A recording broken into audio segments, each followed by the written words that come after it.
دوستو اس قسط کے آغاز میں کارا جیسر میں ویسولیس کا کمانڈر اندر داخل ہوتا ہے۔ ویسولیس اسے پوچھتا ہے ایلینا کہاں ہے؟ کمانڈر کہتا ہے وہ اپنے کمرے میں ہے جناب۔ ویسولیس اسے دوبارہ پوچھتا ہے کیا کہیں وہ باہر گئی تھی؟ کمانڈر کہتا ہے وہ پہلے چرچ گئی تھی اور پھر کپڑے کی دکان سے ایک سوٹ خرید کر لائی ہے۔ ہماری ایک جاسوس عورت نے اس دکان پر نظر رکھی ہوئی تھی۔ اتنے میں ایک سپاہی اندر داخل ہوتا ہے جو ارطغرل اور ویسولیس کے آدمیوں کے درمیان لڑائی دیکھ کر آیا تھا۔ ویسولیس اسے کہتا ہے بتاؤ کیا ہوا ہے؟ سپاہی کہتا ہے کمانڈر تھیو کے لیے جال بچھایا گیا تھا، سب مارے گئے ہیں اور کمانڈر تھیو پکڑا گیا ہے۔ ویسولیس کہتا ہے اور ہمارے ہتھیار؟ سپاہی کہتا ہے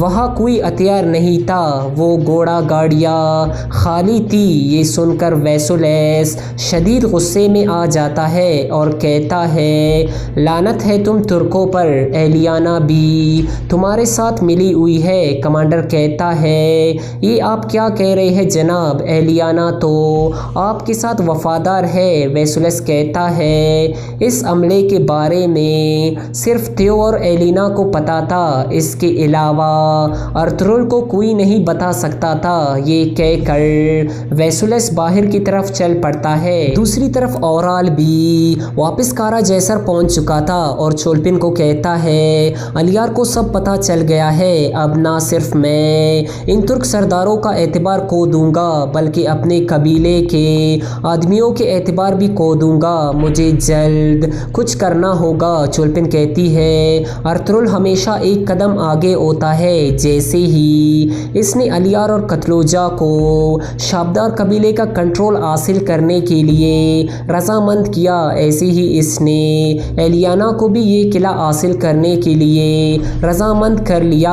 اورال کہتا ہے تو میرا شک صحیح نکلا، اور کیا جانتی ہو اس بارے میں؟ چولپن کہتی ہے میں نے ایلینا کو ایک دکان سے نکلتے دیکھا، اس دکان کا مالک آجا تورین ہے جس نے ارطغرل کو سونے کی کان دی تھی۔ یہ سن کر اورال فوراً اٹھ کر باہر نکل جاتا ہے۔ دوسری طرف ایلینا کو تیار کروایا جا رہا تھا لیکن وہ بامسی کے بارے میں سوچ کر مسکرا رہی تھی۔ اتنے میں ویسولیس اندر داخل ہوتا ہے۔ ایلینا مسکراتے ہوئے کہتی ہے دیکھو میں کتنی پیاری لگ رہی ہوں۔ ویسولیس شدید غصے میں تھا اور وہ ملازموں کو کہتا ہے دفع ہو جاؤ یہاں سے۔ سب ملازمہ باہر نکل جاتی ہے۔ ایلینا پوچھتی ہے ویسولیس کیا مسئلہ ہے؟ ویسولیس کہتا ہے میں نے تم سے پیار کیا تھا، تم پر اعتماد کیا تھا، میں تمہیں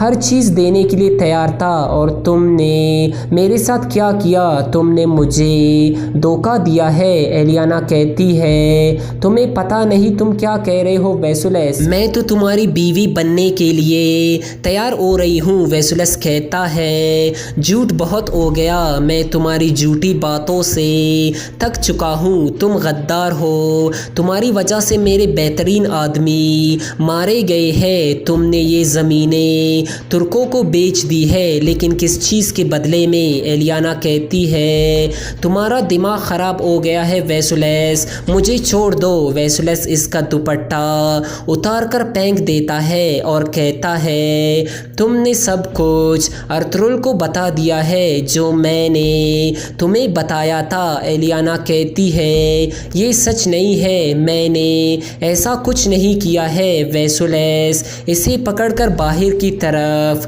چل پڑتا ہے اور اسے کھینچ کر وہاں سے لے جانے لگتا ہے۔ دوسری طرف شابدار قبیلے میں دندار اپنی والدہ سے کہتا ہے علیمہ خاتون گونیلی پر بہت سختی کر رہی ہے والدہ۔ آئمہ خاتون کہتی ہے تم پریشان نہ ہو، میں علیمہ سے بات کروں گی۔ دندار کہتا ہے میں نے فیصلہ کر لیا ہے، میں جلد سے جلد کنیلی خاتون سے شادی کرنا چاہتا ہوں۔ آئمہ خاتون کہتی ہے میں بھی جلد تمہاری شادی کروانا چاہتا ہوں دندار، لیکن پہلے یہ معاملہ تمہارے بھائی کے آگے رکھنا ہوگا، پھر وہ کوئی فیصلہ کریں گے۔ اتنے میں ارطغرل اور اس کے سپاہی گھوڑے بگاتے ہوئے قبیلے میں داخل ہوتے ہیں۔ گھوڑے روک کر ارطغرل عبد الرحمن کو کہتا ہے تیو کو قید والے خیمے میں لے کر جاؤ اور باہر ایک سپاہی کھڑا کر دو، تم بھی وہی کھڑے ہو جاؤ۔ یہ سن کر عبد الرحمن تیو کو وہاں سے لے جاتا ہے۔ پھر ارطغرل ترگت کو کہتا ہے تم یاگز کے خیمے میں جاؤ۔ ترگت فوراً اپنے گھوڑے سے اتر کر چل پڑتا ہے۔ جب وہ وہاں پہنچتا ہے تو یاگز اپنے خیمے سے نکل رہا ہوتا ہے اور وہ ان کو دیکھ کر بھاگنے لگتا ہے۔ اتنے میں آگے سے ارطغرل آ جاتا ہے تو وہ رک جاتا ہے اور کہتا ہے تم مجھ سے کیا چاہتے ہو ارطغرل؟ ارطغرل کہتا ہے تم اورال کے پیغام رسا ہو، اب تم ایک اور آخری پیغام لے کر ویسولیس تک پہنچو گے۔ یہ سن کر یاگز اپنی تلوار نکال کر ارطغرل پر حملہ کر دیتا ہے۔ اس طرح ارطغرل سب کے سامنے اس کی گردن قلم کر دیتا ہے اور یاگز ادھر ہی گر کر مر جاتا ہے۔ سب لوگ حیران و پریشان ہو جاتے ہیں۔ آجار بھی کھڑا ہو کر حیرانگی سے دیکھ رہا ہوتا ہے۔ پھر ارطغرل کہتا ہے ترگت لاش خط کے ساتھ ویسولیس کو بھیج دو اور دوسرے 2 سپاہیوں کو بھی تلاش کرو جو اس کے ساتھ ملے ہوئے تھے اور ان کو بھی ختم کر دو۔ دوسری طرف ویسولیس ایلیانا کو لے کر قید خانے پہنچ چکا تھا۔ ایلیانا رو رہی تھی۔ پھر ویسولیس کہتا ہے اگر تمہارا رونا ختم ہو گیا ہے تو اب مجھے بتاؤ کہ تم نے کس چیز کے لیے مجھے دھوکہ دیا اور ارطغرل کو کیسے معلومات بھجواتی تھی۔ ایلینا کہتی ہے میں بے گناہ ہوں ویسولیس، میں تو تم سے شادی کے لیے تیاری کر رہی تھی۔ ویسولیس اور غصے میں آ جاتا ہے۔ ایلینا کہتی ہے یہ تمہیں کیا ہو گیا ہے ویسولیس، اپنے آپ کو سنبھالو۔ ویسولیس کہتا ہے تم نے مجھے دھوکہ دیا ہے، اب تم ہمیشہ کے لیے اس قید خانے میں رہو گی اور موت کے لیے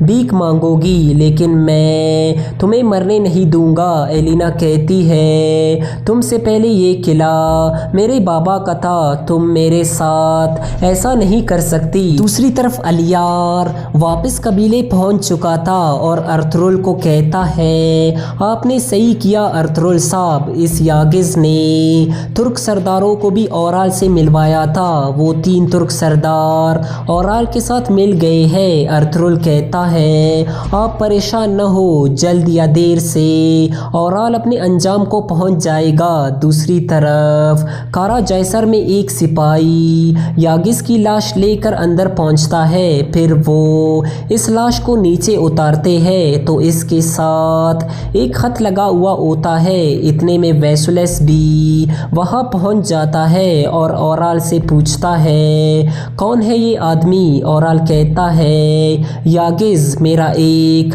قابل اعتماد آدمی۔ ویسولیس کہتا ہے کیا یہ وہی آدمی ہے جو قبیلے سے تمہارے لیے خبر لاتا تھا؟ اورال کہتا ہے ہاں لازمی، ارطغرل کو اس کی اصلیت کا پتہ چل گیا ہوگا۔ پھر وہ خط اٹھا کر پڑھنے لگتا ہے۔ خط پر لکھا تھا کیا تم یہ سمجھتے ہو کہ میں اورال کے کتے یاگز کو نہیں جانتا تھا؟ ویسولیس میں نے اس غدار کو استعمال کر کے ایک دفعہ پھر تمہارے لیے جال بچھایا تھا، میں جلد آ کر تمہارے قلعے کو تمہارے اوپر گرا دوں گا۔